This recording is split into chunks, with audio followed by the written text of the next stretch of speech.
اپنے طرف سے نبی کریم صلی اللہ علیہ وسلم کے اعلان کرنے کے بموجب ممبر پر کھڑے ہیں، نبی اعلان کر رہے ہیں کون جنگ تبوک میں حصہ لے گا، اس کی تیاری میں کون حصہ لے گا۔ حضرت عثمان کھڑے ہوتے ہیں، کہتے ہیں یا رسول اللہ 100 اونٹ مع ساز و سامان آپ کی خدمت میں پیش کرتا ہوں۔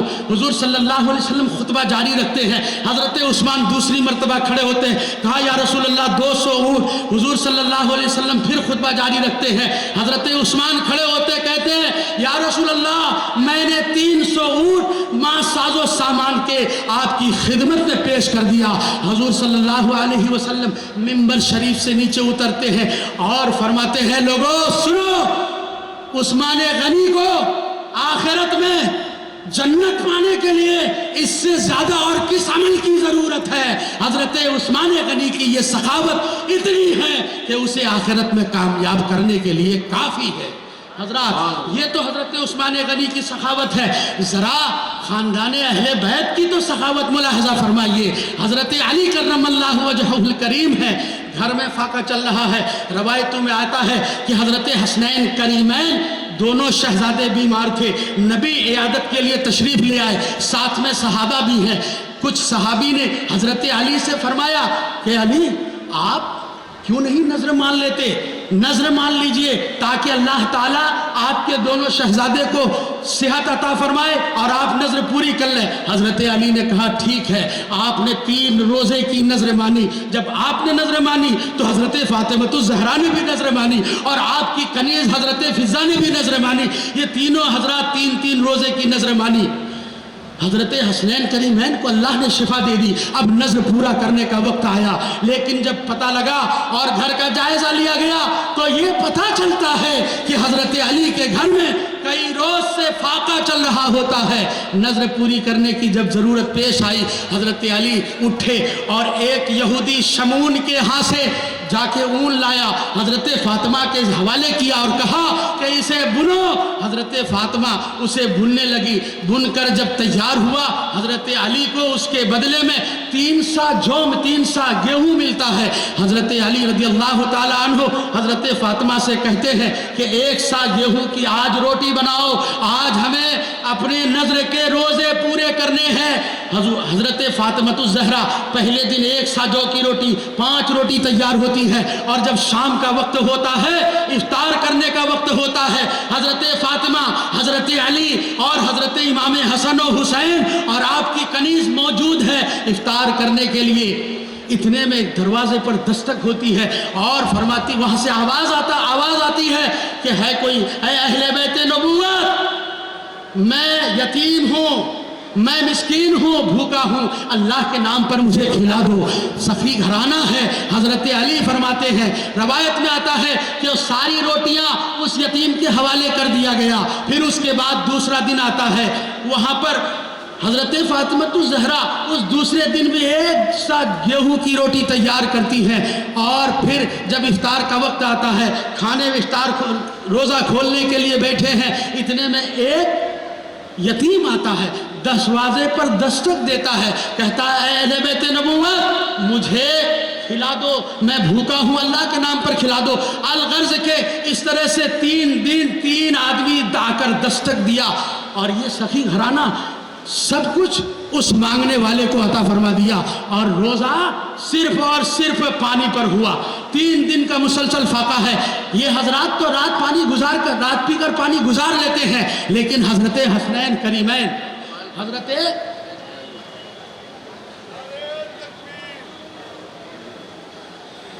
درود پاک پڑھی اللہم صلی علی سیدنا مولانا محمد بارک وسلم صلو علیہ صلاۃ و سلام علیکہ یا رسول اللہ۔ بڑی تیزی کے ساتھ آپ سماعت فرمائیں۔ حضرت حسنین کریمین بھوک سے نڈال ہو جاتے ہیں۔ سارا ماجرا حضرت علی نبی کی بارگاہ میں پہنچ کر اب بیان کر دیتے ہیں۔ اتنے میں حضرت جبریل امین بلبل سدرا نبی کی بارگاہ میں اللہ کی طرف سے وحی لے کر آتے ہیں، اور اللہ تبارک تعالیٰ ارشاد فرماتا ہے والذین یطعمون الطعام علی حبہ یتیما مسکینا و یتیما و اسیرا، کہ اہل بیت تو وہ ہیں اہل بیت تو وہ ہیں جو کھانے کی شدید ضرورت کے باوجود مسکینوں کو، یتیموں کو اور اسیروں کو کھلا دیتے ہیں، اسیروں کو کھلا دیتے ہیں، اور پھر کہتے ہیں کہ ہم تمہیں کھانا صرف اس لیے کھلاتے ہیں تاکہ اللہ راضی ہو جائے، ہمیں تمہارے شکریہ کی اور کسی اور چیز کی ضرورت نہیں ہے۔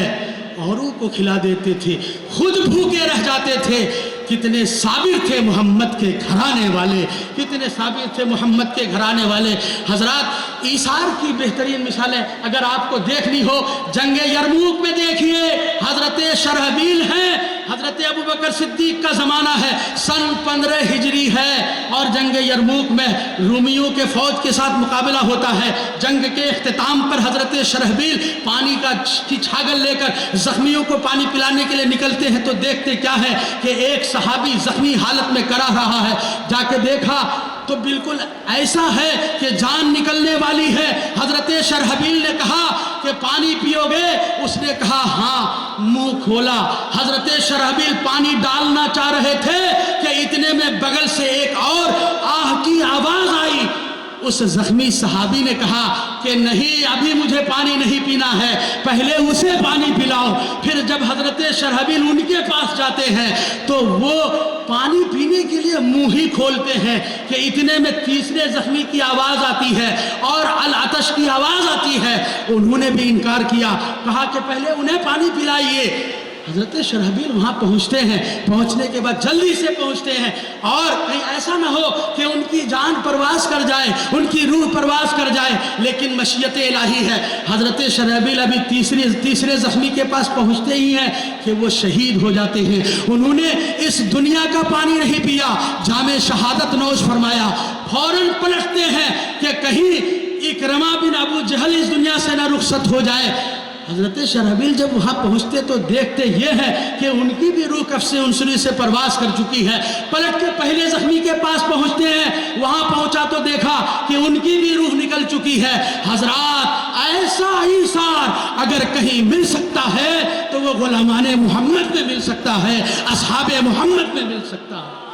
حضرات، یہ ایثار ہے۔ ایثار کی مختلف شکلیں ہیں۔ آپ کو آخری بات میں عرض کرنا چاہتا ہوں، ایثار صرف یہ نہیں کہ کھلا دیا، پلا دیا، کپڑے پہنا دیا، صرف اسی کا ایثار نہیں، نام نہیں ہے، بلکہ ایثار کا اگر آپ اندازہ لگائیں تو زندگی کے ہر شعبے میں ایثار کا تعلق نظر آتا ہے۔ ہم اور آپ روڈ کراس کرتے ہیں نا، ہم اور آپ گاڑی لے کے روڈ کراس کرتے ہیں۔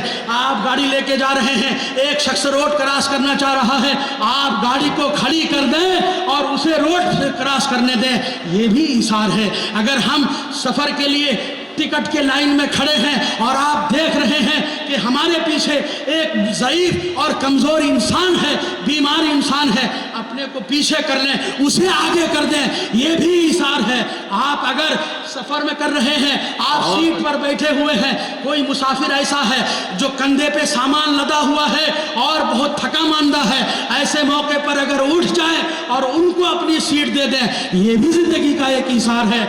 پیارے محترم بزرگ اور دوستو، آپ اندازہ لگائیے، ہم اور آپ دسترخوان میں ایک ساتھ بیٹھتے ہیں، ایک ساتھ دسترخوان میں بیٹھتے ہیں، ایسے موقع پر بوٹیاں چھوڑ دینا اور کھانے کا اچھا حصہ اپنے ساتھی کے حوالے کر دینا، یہ بھی ایثار ہے، یہ بھی ایثار ہے، یہ بھی ایثار ہے۔ پیارے محترم بزرگ اور دوستو، ایثار تو اہل بیت نبوت کا خاصہ ہے، ان کی صفت ہے، ان کی شان ہے۔ مخدوم پاک سے لے کر شیخ اعظم تک اور حضور قائد ملت تک آپ دیکھیں گے ایثار ہی ایثار نظر آئے گا، ایثار ہی ایثار نظر آئے گا۔ 500 افراد کے بارے میں لطائف اشرفی کے اندر موجود ہے۔ 500 افراد ایسے تھے جو روزانہ حضرت مخدوم پاک کی دسترخوان پر صبح و شام کھانا کھایا کرتے تھے اور بشری حاجتوں سے بالکل آزاد تھے، جس کی بنیاد پر اپنے سارے اشغال کو صحیح طریقے پر انجام دیتے تھے۔ یہ ایثار نہیں تو کیا ہے؟ حضرت نور العین علیہ رحمت و رضوان کی تعلیم کے لیے، صرف ایک کتاب کی تعلیم کے لیے ایک نہیں، کئی اشرفیہ، کئی ہزار اشرفیہ، اور آج کے ریٹ میں اگر موجودہ زمانے میں اس کا ریٹ، اس کی قیمت کا اندازہ کرنے جائیں تو اربوں روپیہ ہوتا ہے۔ حضرت مخدوم پاک نے صرف ایک کتاب کی تعلیم کے لیے اربوں روپیہ حضرت جمال الدین بدخشانی کو عطا کر دیا۔ یہ ایثار کی بہترین مثال نہیں تو کیا؟ حضرات آگے بڑھیے، حضور سرکار کلام علیہ رحمت و رضوان موجود ہیں، کچھ لوگ اس بات کے گواہ ہیں۔ میں نے مولانا غلام غوث صاحب استاذ مدد اللہ العالی سے اس کے بارے میں پوچھا، انہوں نے بتایا کہ جامعہ اشرف میں حضور سرکار کلام نے اپنے ذمے شیخ الحدیث کی تنخواہ لیا تھا۔ شیخ الحدیث کی تنخواہ ادا کرنا حضور سرکار کلام نے اپنے ذمے لیا تھا، اور آپ نے ہر سال ایک زمین کا ایک ٹکڑا، وہ زمین جو بیش قیمتی تھی، بہت قیمتی زمین تھی، بہت ضرورت تھی اسے سرکار کلام کی، سرکار کلام کو اس کی بہت ضرورت تھی، لیکن شیخ الحدیث کی تنخواہ آپ نے اپنے ذمے میں لیا تھا۔ بتاتے ہیں کہ ہر سال ایک ٹکڑا بیچتے تھے اور اس سے شیخ الحدیث کی تنخواہ اور ان کی ضرورت کو پوری کر دیا کرتے تھے۔ اپنی ضرورت کو پیچھے رکھنا اور دوسرے کی ضرورت کو آگے کرنا، ان کی ضرورت کو پورا کرنا، ان کی ضرورت کو مکمل کرنا، یہ حضور سرکار کلام کا ایثار ہی تو ہے۔ حضور سرکار کلام کا ایثار ہی تو ہے۔ آپ آئیے، آج جو جلسہ دستار بندی ہے، جس اسٹیج پر ہم اور آپ موجود ہیں، ابھی آپ دیکھیں گے سروں پر تاج لگائے ہوئے، اور پھر حضور قائد ملت ان تمام فارغین کے سر پر دستار بندی کریں گے۔